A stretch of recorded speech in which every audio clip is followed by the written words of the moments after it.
It'll be a great test for us heading to Charlotte. A lot of respect for Coach Fern and their program, and obviously the first place team in the league, and they're having a fantastic season. Won 7 games in a row and playing as good a basketball as anyone in this conference.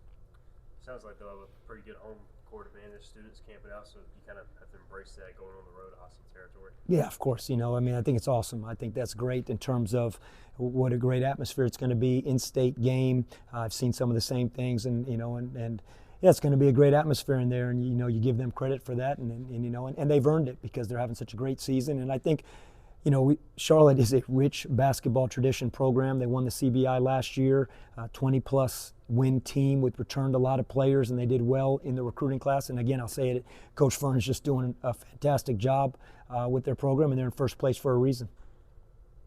We're used to seeing Brandon play really good basketball. He struggled the last couple of games. How has he looked at practice, and you expecting a big bounce back? Well, yeah, I do expect him to bounce because he always has bounced back. And the reality is this, that there's two fulls there. One, and this kind of happened a little bit last year at a certain time, that there's a big target on his back.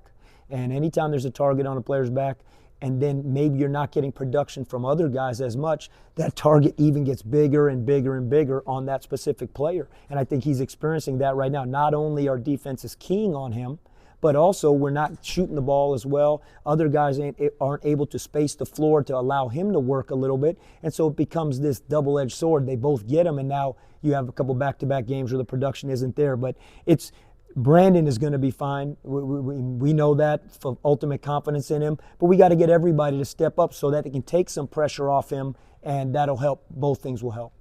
Coach, we all know game plan mentality is the overall motto for the season. So how's the team looking to use that for this next conference game? Yeah, I think, we look at that because we want every possession to have that meaning. And when I look at the Wichita State game and the Temple game, it really exemplified that for this reason. It's very hard in basketball to continue to play with that mentality when the ball's not going through the basket. It's a challenge. Making baskets, the ball going through the hoop, the crowd, dunks, that's what's sexy about basketball. That gets everybody going. That's the energy. That's fantastic. To have the mentality to continue to fight, grind, set screens, rebound, block out, take care of the basketball, get on the floor for loose balls, those things that maybe aren't in the stat sheet or aren't as exciting to the common fan or to even players sometimes, to be quite honest. That's what we have to be. And we did it for 2 games. We did it on the road versus Wichita. We did it versus Temple. We didn't shoot the ball well versus South Florida. I'm not sure it's that we didn't have that mentality. I give South Florida a lot of credit.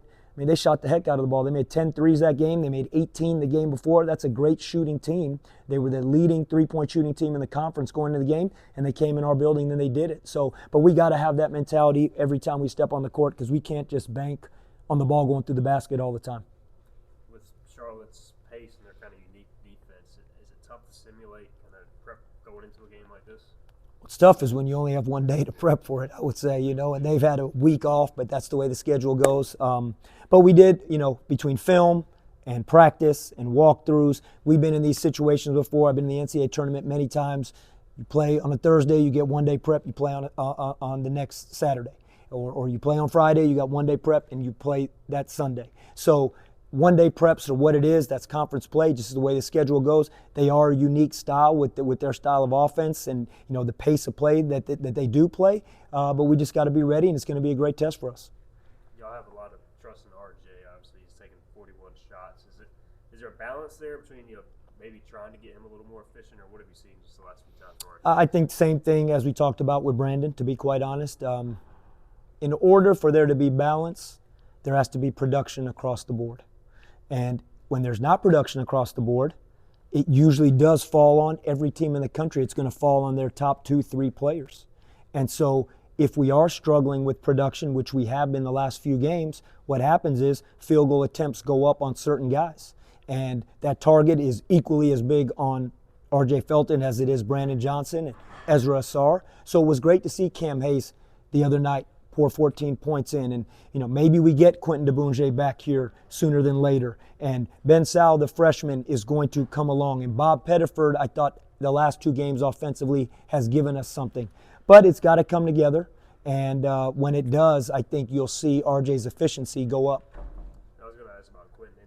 Is he getting close at all to doing some movement? He practiced today. First practice back, he practiced, so that's great, and we'll just see how it feels here. We got a pretty long bus ride in front of us, and we'll see how it feels tonight for the tip-off tomorrow.